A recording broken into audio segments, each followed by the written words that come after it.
Hi friends, hope you are doing well.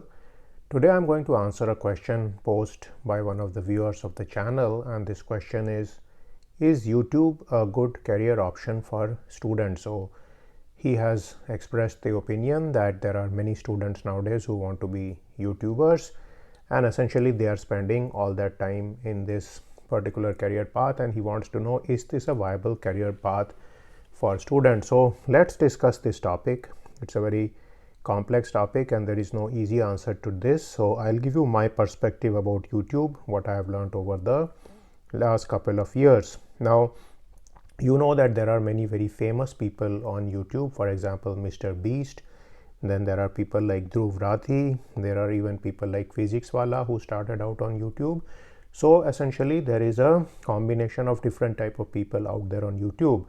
And essentially YouTube can be classified into two segments, which is entertainment and education. And the people who actually do both best on YouTube are those who are able to combine these two functions. So essentially that's the secret as far as YouTube is concerned. Now I'm going to list several points in this video, so let's begin. So the number one point is that there is no barrier to entry in YouTube. Now in most jobs you would require a degree, you would require references, you will have to go through an interview, you will have to have a good CV and so on, CGPA, marks as the case may be. You may even have to get some certification, or in many cases you may actually need some kind of professional background to do a certain job, professional certifications and so on. But to become a YouTuber, you need nothing. You essentially need a simple phone and you can start recording your videos. You can get a simple mic and you can start the process. So it's very easy for people to actually get into YouTube or to start posting videos on YouTube. Now this, of course, being a very simple thing, what happens is that many people think that it is very easy to become a YouTuber, but just because the entrance to the problem is easy doesn't mean that success is going to be a guarantee. Now the number 2 point is, of course, now you do not have a boss being a YouTuber, but actually the YouTube algorithm is your boss. And after some time you will find that the YouTube algorithm is actually a pretty draconian boss, because what this algorithm does is that it lets you post as much as you want, whatever you want and so on, but it's going to rank your videos or show your videos based on two clear metrics. One is the click-through rate and the second is the retention rate. So essentially the click-through rate determines that if a certain video is shown to people, that's the thumbnail and the title, are these people likely to click on the video? So that's the number one metric. And the number two metric is that if they actually see this video or click on it, how much of the video are they going to see? So this is essentially like a book's cover, and the book itself, you may be attracted to the book by its cover, but then you are going to read the book only if it's sufficiently interesting. So this is a complex set of things to figure out well, because if you have a good thumbnail, you have a good title, you have to also deliver on the content if you have to have retention rate. So I would say a metric in YouTube could be that the click-through rate multiplied by the retention time is the metric which YouTube is using to actually rank your videos and to show it to people. Now what happens is that if these numbers are very low for a particular video or for a lot of video, YouTube simply sends these videos into some kind of freezer or some kind of deep freeze system, and essentially they languish there. YouTube does not care too much about how much you are posting in terms of the gigabytes and so on, because they do seem to have a lot of storage and they have very good mechanisms by which they can extract the videos from their storage. Now the third point is that the audience is more important than the algorithm. So essentially most people, when they begin their YouTube journey, they just start posting their videos, and for a long time the videos are essentially of quite humdrum quality. People have not yet figured out how to make a YouTube video. They do not even look at the camera and so on. But after some time they get a hang of some of these particular features, and then they think the algorithm is actually dominating their life. But many people who work in YouTube always say that the audience is more important than the algorithm. If the audience is liking your videos, if they are clicking on your thumbnails, if they like your titles, if they actually see the videos for 50%, 60% of the time, then the algorithm is essentially going to send your videos out to more people and your channel is going to grow. Now, if that is not true, the algorithm is not going to do that. So actually, instead of focusing on the algorithm, you have to focus on the audience. So this is one of the big discoveries which people make when they are coming into YouTube.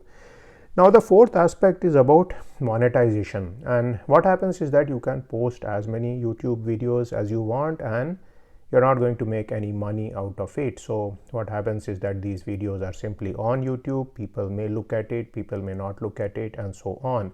So if you have an account in Gmail, you can easily start uploading content on YouTube and then they will be there in your channel. Now what happens is that you need 1000 subscribers and 4000 hours of watch time, and this is in a 365-day period that you can get monetized in terms of YouTube. So after this, you will start getting some revenue from YouTube. So the sharing of YouTube is such that whatever ads are out there in YouTube, whatever revenue source are out there in YouTube, you will get 55% of this revenue and YouTube will retain 45% of this revenue. So this is a pretty decent sharing model, but the problem which happens is that people spend a lot of time before they get monetized. So this is certainly a situation which students have to realize, is that monetization is rather hard. Now of course some people may get monetized fast, they may have a lot of friends and family who may subscribe to their channel and watch their videos. And again, this is one of the advantages of people who are already famous. For example, if somebody is a movie star or a cricketer or some famous person, sports person and so on, politician, if they start a YouTube channel, they quickly can get monetized. But for a normal person, it's somewhat more difficult to get monetized. So during this entire period, essentially you are generating free content for YouTube, because sometimes ads will also be given out on your videos. But after you are monetized, you will start getting a very small amount of money for it. Now the next part is that the money is actually very less. So again, many people think that YouTubers make millions of dollars or crores of rupees, but the reality is that it's very hard to make a decent income in YouTube. And the reason for that is that most of the people or most of the topics have low RPM. RPM is revenue per mil, which means per 1000 views you make a certain amount of money. So depending on the geography of your audience, you are going to make pretty small amounts of money in most cases in terms of the videos you post, because this rate depends on the rate which advertisers are paying to that particular channel or to the YouTube company, so that they can pay some of that money to the creator. So that is something to keep in mind. Now it actually takes a very large number of views to have a income on YouTube such that you have it matching a real job. So again, keep that in mind, that this may be millions of views before you can essentially match with a real job, unless your RPM is very high, you are in one of the niches such as personal finance or technology, where people are making much more money, or your demographic is located in a developed country such as US, Germany, Norway and Australia and so on.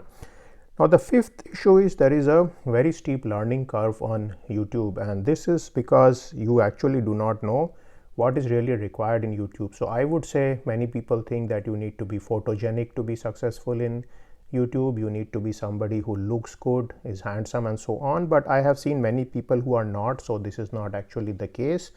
What I feel is most important is experience and authenticity. So essentially, if you are going to speak on any topic, you should be somebody who knows about this topic.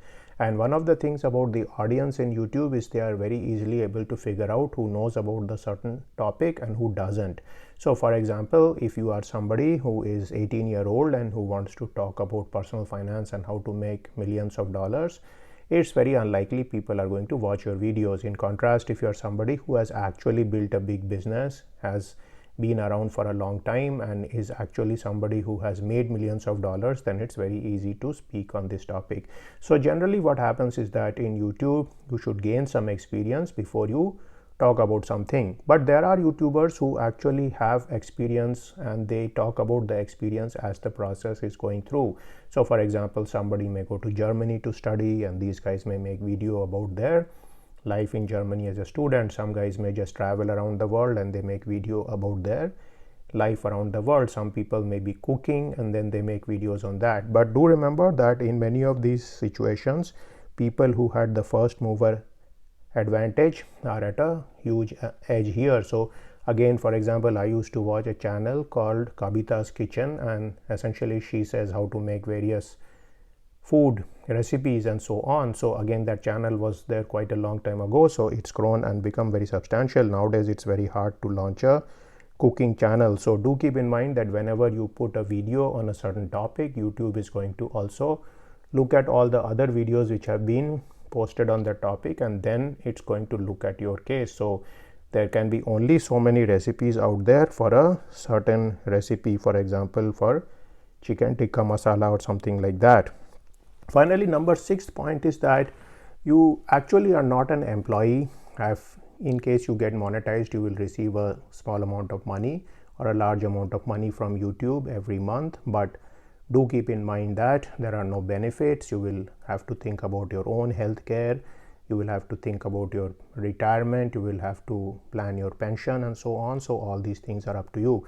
Now if you are one of the big YouTubers like Technical Guruji or like Dhruv Rathi, then of course you have enough followers that you are making enormous amount of money. For example, Mr. Beast's videos make millions of dollars, but it's very difficult to get to that level. Those people have a very high level of sophistication. Some of them, like Mr. Beast, have videos which actually are made at movie level. So these people are essentially running movie studio type of situation, and they have a lot of people supporting them also. So do keep some of these factors in mind and then decide to get on the YouTube journey. I would say that if you are somebody interested in YouTube, somebody who wants to say things in YouTube, wants to post content, certainly do so. And you should do this while you are a student, while you have a job, and see how it goes. And in case you start acquiring a lot of subscribers, you start getting a lot of views, you may actually decide to become a YouTuber. So nowadays there are many people who are successful YouTubers, but do remember that this is something which is quite hard, and these people have certain talents which have made them successful. So I wish you the best of luck in this YouTube journey, and of course there are a lot of caveats in this journey, so somebody has to discover this path for himself or herself depending on the niche they are in and depending on the future plan which they have. So I'll end this video now, and I will see you in a video sometime soon. See you then.